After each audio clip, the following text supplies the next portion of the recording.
For the first episode, I guess we're gonna the point in history I want to discuss is a I guess not well known really, but it is important nonetheless. But it is the events that led up to the console crash of 1983. Console crash. Yeah, there was a huge in 1983. There was a huge dip in the market for console gaming, primarily from 1983 to 1985. That is like I don't know. It's a point in the industry that's like I guess important. Yeah. It's just one of those things where like over the like at the peak of console gaming. Okay. Right around the year 1982, which is the main year. Why is that the peak of console gaming? The peak of console gaming sales at that point in time. Yeah. Yeah, it had reached an annual gross revenue of around $3 billion. Okay. But does sound like a peak. Yeah. But at the end of 1985. The annual revenue for console gaming was down to $100 million. Whoa! Really? Yes, that's how big. Because of this one game. There's three factors, but E.T. is one of those. Was one of the major contributors to why console gaming crashed. So this is credited as possibly one of the worst games of all time. Am I... So you're E.T. and the objective of this... What? Where am I? Why are there so many pillars? I don't know what's going on here. Like I'm honestly... The only time I played this was to... The only time I've actually ever played this game was to just make sure it worked. Like, I have no idea. So I'm supposed to go up, I'm assuming. So you're supposed to... Alright, so I read a little bit about the what you're supposed to do with this game. Is so you're supposed to collect enough parts for your communicator. Oh God! He's coming toward me! Yeah, you're supposed to... I don't know what's going on. You're supposed to collect an... That does not look good. Oh, he's dragging me down, man. Yeah, you can crab and barrel mentality. With the one button, you can go ahead and run away. You get like there you go. See, you can sprint, but watch out your life on the bottom. Oh, so I think that's a part you need. Yeah, you have to collect enough parts. I have to collect parts to build my spaceship, right? Not to build your spaceship, to build your communication device. To phone home. Okay, it's now been revealed that I've never seen E.T. Really? Yeah. You've never seen the movie E.T.? I haven't. I haven't. Man. Which is why I thought he needed parts to build a spaceship. No. Ah! You gotta sprint. Do your little sprint. Oh, you're getting thrown in jail. And then you're free. That's not jail. That is jail. That's definitely a jail. It's the Parthenon, right? No, that's jail. That's what? jail. It's nice jail, though. It's alien jail. But he just he just takes you there. How am I even supposed to know? All right, so be careful. What? Hey, I don't. There. I thought I moved sufficiently over. Okay, so when you come out, okay, so I can't move left or right when you get that long I have neck. this. Yeah, when I have the giraffe neck. What?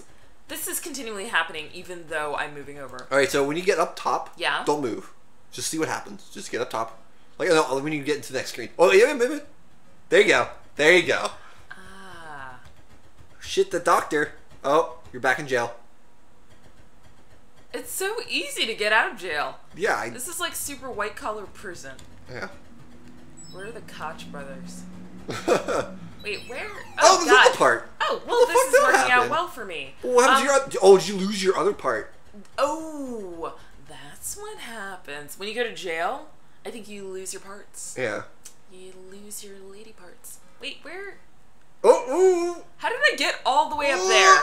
Oh, and there's your... There's another part. Oh. But it replaced the part that I already had. What? And now I am starting all the way... Oh, God! What?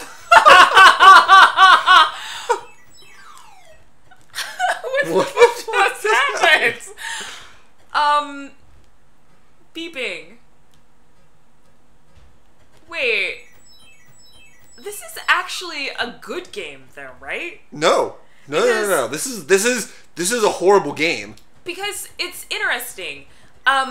Because I don't know how to play it, so the mere process of figuring it out is compelling. Yeah, true. Yeah. But I mean, part of good game design is that it teaches you. Like, it actually teaches you what you need to do. Like, it introduces game concepts throughout the course of the game naturally and in a fluid environment. But this, it throws you into it without any direction whatsoever. You're just like, these things. To be fair, I am learning. Am I not? True, but it's not in the most. I mean, well, maybe. What do you like? If I hadn't told you that you're supposed to be collecting parts to phone home, what do you think you'd be doing? Falling a lot. I mean, okay. I would probably, well, okay. Point taken. Yeah. Point taken. All right. So, okay, what's going on with this screen? I don't know. It's like a forest or something? Oh, here's a new one.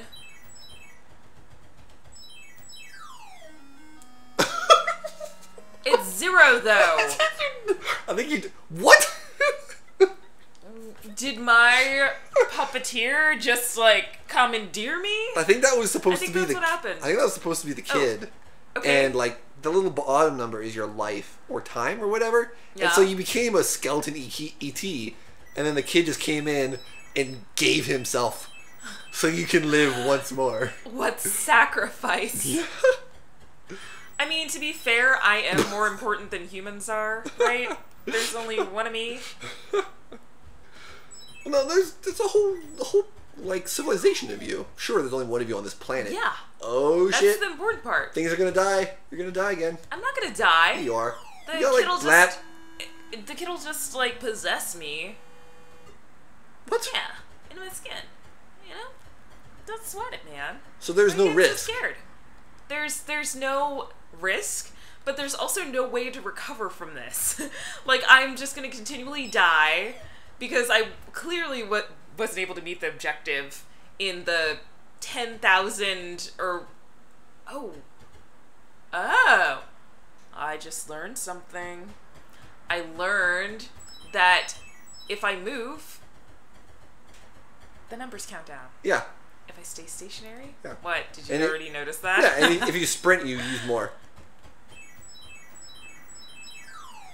Okay, so why does that part of the forest lead here? I don't know. I'm going horizontally. I don't know. Tell me more about this game. Alright, so you know, E.T. came out in June of 1982. Okay. Man, quick work on this game. So Atari, Oh, cool! I died in the forest. Sweet. So Atari, after I guess a couple talks, got the license, to make an E.T. game, and Steven Spielberg specifically picked the developer of this game. This guy is, by the way, made by one dude, Howard Scott Warshaw. He's not. I mean, he made I think it was Raiders of the Lost Ark video game tie-in for the Atari and stuff like that. There's a few other little games, but Steven Spielberg picked him specifically for this game for some reason. So, development on this game started July 27th, right? Okay. So a month after, or a month and a half after E.T. came out. Yeah. Whatever. And in order to make... Oh, I think you're just finally done. I actually died. Oh. So continue. Yeah, sorry. So in order to make the holiday season December deadline, the game needed to be done by September 1st. So Howard had 5.5 weeks to make this game. And now the biggest thing isn't the shittiness of this game. Like, that's not what is the issue here. So what happened was, is that Atari, seeing the success of the movie E.T., had anticipated a huge amount of sales from this game, right? Yeah. So they manufactured 5 million cartridges of this game. Yeah. They made 5 million of these things. Yeah. And this is at a point in time when Atari itself probably had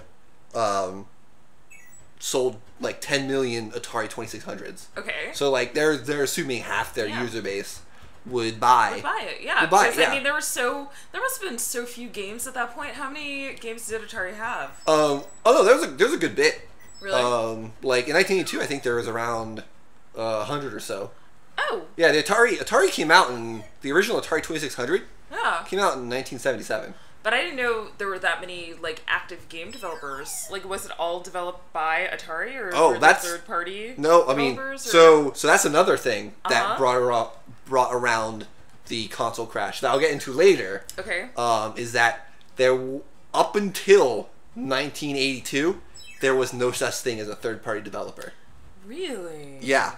And the company that started all of it still exists today and is actually I don't know, I forget if they bought out Blizzard or if it became a partnership or whatever, but like the company once known as Activision, now Activision Blizzard, is like I mean, Blizzard, you know, is for the developers of WoW and StarCraft and Diablo and all that stuff. Yeah. But well, we'll get into Activision in a little bit. But back to E.T. Mm-hmm. So they made 5 million cartridges of this stuff, and then it came out in, I think, December. Mm-hmm. And through like December and January of 1983, it sold 1.5 million copies. And this is like I mean, this game was sold for like $50, I think, in 1982. You'd buy this game for $50 in 1982. Repeat the number of copies? They sold 1.5 million.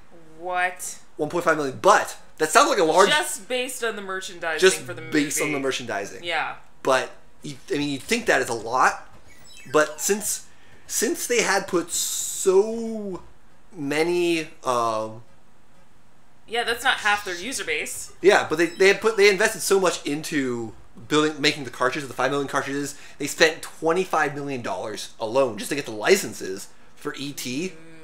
They ended up losing overall $100 million. $100 million? Yeah.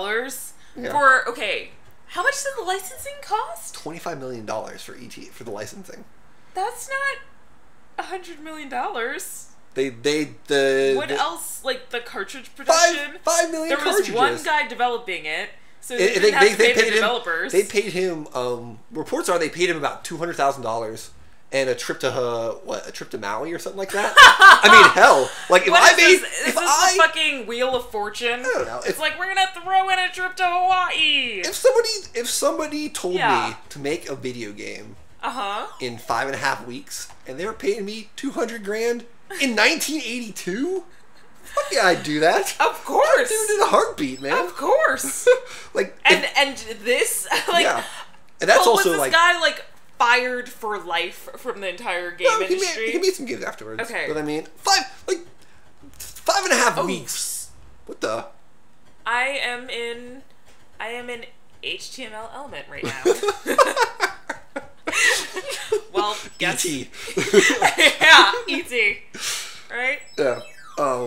So yeah, and I mean, this what's more known about the E.T. is that because they had so many copies, like so many unsold copies, like vendors were sending them back to Atari saying they couldn't sell and stuff like that. They had a shit ton of copies left over. They actually buried around 700,000 of them in a dump in New Mexico. And it wasn't until April of last year that people actually went, like Microsoft was a funder of it, and a few other people, to go and excavate this dump. Unearth the lost copies. Yeah, and it was right. They existed. They were able to salvage about 1,000 of them, like auction them off for like charity and like museums and stuff like that. Yeah, stuff like that. But it was. Were they actually? Are they worth something now, or no? No, because I mean there was 1.5 million of them that were like sold in the course of his lifetime. I mean, there's too many copies out there. Yeah, there's like, too many just hanging around. Normally, it's like the cartridges that are really cartridges that are really good. Usually, are really like for high price or collector items are just rare to find. Like you'll get like either they were never actually officially published, or there's like 300 of them that ever got released and the game just didn't take off anywhere. So those are usually like the high price ones. Okay. So you had E.T. was a huge blow for not only Atari, but it was also one of the nails in the coffin of. Guys repeatedly walking into the wall, but he is walking the wrong way into the wall. I think he's trying to walk to you through the pit, but he can't get through the pit somehow. Oh, there you go. Oh, it was because your head was up. You had that weird E.T. head extended thing. What is that even? And then you just died. I don't get what's going on, but it's okay. So that was E.T. was one of the nails in the coffin of consumer confidence in the console industry. So another big thing was how many consoles were on the market? Oh, that was, at that point, in 1982. In 1982, there was a crap ton of consoles. There was not only the Atari 2600, but there was like the Mattel Intellivision, ColecoVision, Commodore had its own console, and then not only that, but you also had like computers coming up in the market too. Like Apple II was coming out. And you had like good competitors to the console market that was kind of weakening it as like a platform. But so another thing that contributed to the console crash of 1983 was another oversight by Atari. And you wouldn't think this, but the Atari 2600 port of Pac-Man actually contributed to the console crash. It was I mean, critically it was mixed reception. It sold millions of units, but I don't know what the guys at the people at Atari were thinking. Yeah. So for Pac-Man, you know how I mentioned that at around 1982 there was 10 million Ataris, like in the general consumer, like they had been, 10 million Ataris had been sold. So when Atari was making Pac-Man and like trying to market it and release it, they actually anticipated the demand of Pac-Man being so much that it would drive more sales of the Atari 2600 consoles, which at this time had already been in the market for 5 years. It was already really aging, and it was like there's a lot of things out there for it. They had anticipated its sales to drive up sales of the Atari 2600 so much that they produced 12 million cartridges, 2 million more than there were Ataris. What? Yes. That is insane and stupid. Yeah. Like, what the fuck were their business strategists thinking? Yeah, I mean it sold 7 million units. Okay. It was a really good. It was a really good seller. Like the critics' issues with it was that it was what the fuck, man.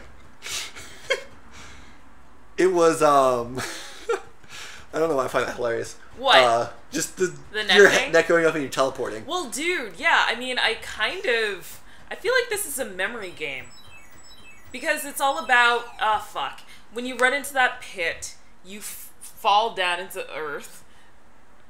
Into the earth. Or something. I'm just making shit up. But yeah, you fall into this pit, and you just basically have to switch screens and stand where it's light green or blue. If you end up switching screens and stay in a pit, then you're fucked. Unless you get a part, which I don't know what to do with it yet, but I'm assuming I'm not fucked if I get the part. Yeah. Huh. And it's weird because, like, immediately preceding getting a part, which is a good thing, is a bad thing, which is falling into a pit. Yeah. So it's like I'm being rewarded for falling into a pit. Thank you. Yeah. Consolation prize. Yeah, it's kind of that weird. I don't know what to do.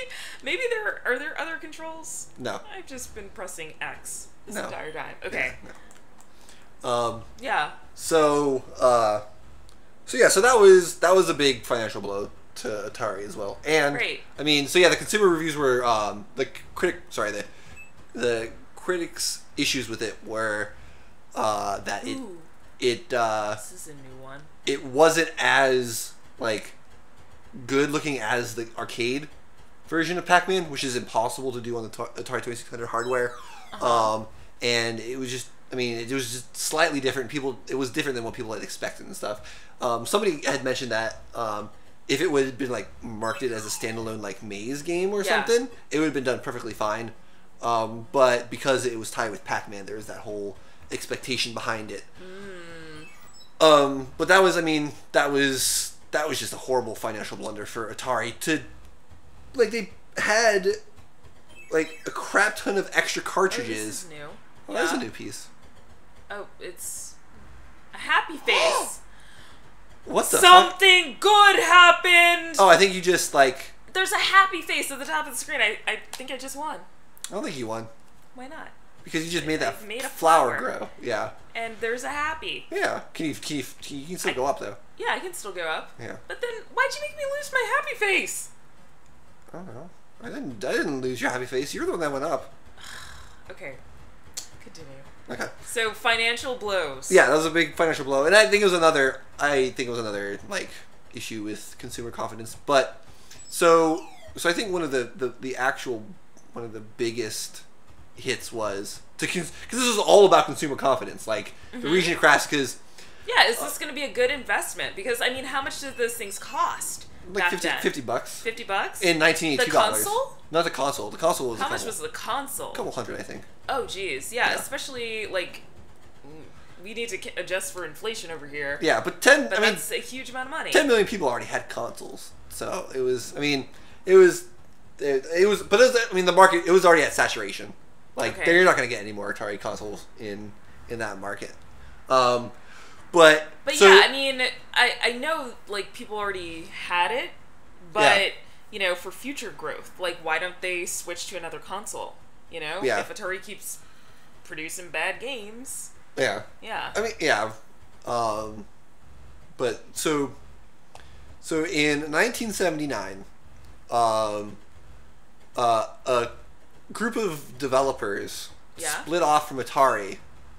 Because they were like, Atari was owned by Warner Communications, and the people that broke off felt that the developers should be credited like musicians and other artists, like movies and stuff like that. Agree. They should have been credited with the development of the game, and so they broke off and created Activision in 1979, in order to, like, because they weren't happy with that fact. And so Activision officially became the first third-party game developer. Because before then, like, Atari was the only developers for their Atari console. Like, Mattel was the only developers for the Intellivision, and Coleco was the only developers for the ColecoVision, and other, so forth and so on. But in 1982... after some legal battles and stuff, it was ruled that what Activision is doing is lawful. Like, Wow, they sued them? Yeah, Atari tried to file a restraining order that didn't work. A restraining order? To prevent them from you mean developing. A cease and desist? No, just it was a restraining order, like to prevent them from developing for the system. I don't know exactly the details behind it or the legal the legalese behind it or anything. That's something you would do for your abusive ex-husband, yeah. not a group of independent game developers. Yeah, so they couldn't I guess a restraining order to release products for a platform or something like that. Okay. But in 1982, it was ruled that what they're doing is fine. So, fuck tons of people jumped on that bandwagon. Even Quaker Oats. Quaker Oats started a company called US Games to develop games. Yeah. I would have played the oatmeal game. I don't know what games they developed, but they didn't last very long. US Games went out of business really quickly. But from the beginning of 1982 to the end of 1982, the number of cartridges for the Atari 2600 went from 100 to 400.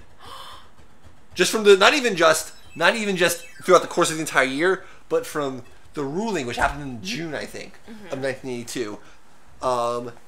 It's just like an explosive, mitigated expansion of games, and I think because of that, the failure of Pac-Man, failure of E.T. It just eroded game stores were returning so many copies of especially for E.T. and Pac-Man, they were returning so many unsold cartridges, even returning them to companies that couldn't actually refund them or anything because they were going down, and consumers were just inundated with all these games, and it was just this huge mess that just came together in just 1 year, and it just destroyed the console industry. Wow. Yeah, and the companies that survived, like Activision, they stayed around through that because they developed games for the burgeoning computer industry as well. Yeah. So they kept on that, and Atari ended up going bankrupt shortly after, and it was no, Atari didn't go bankrupt. It got sold, I think in 1980. Who bought it? I don't know who bought it, but it got sold for pennies for what it was, because it had an annual revenue of $2 billion or something. Wow. It was its market worth was $2 billion, and it got sold for a few million. They really fucked up. Yeah, it was just but I mean, when you have over the course of 2 years, a 97% in an industry, a 97% decrease in industry, in a single industry's profits. That's or just revenue. It's just it was it's talk about the .com bubble bursting in 2000. That has nothing on the console game bubble burst. It was just and the bubble wasn't even very long lived. It was just 1 year where things just got fucked, and wow. And then things started ending in 1980. They started going on the uptick. Ending. Things started going back up on an uptick in 1985. So that's what I was gonna ask. We should talk about the revival of the industry after it was completely destroyed. That should be the next topic. Well, it's a really simple story, but yeah. No, I think we should save it for the next topic. Okay. Well, next time. I'm a couple. You're a couple. And we're gay. You're a couple yourself?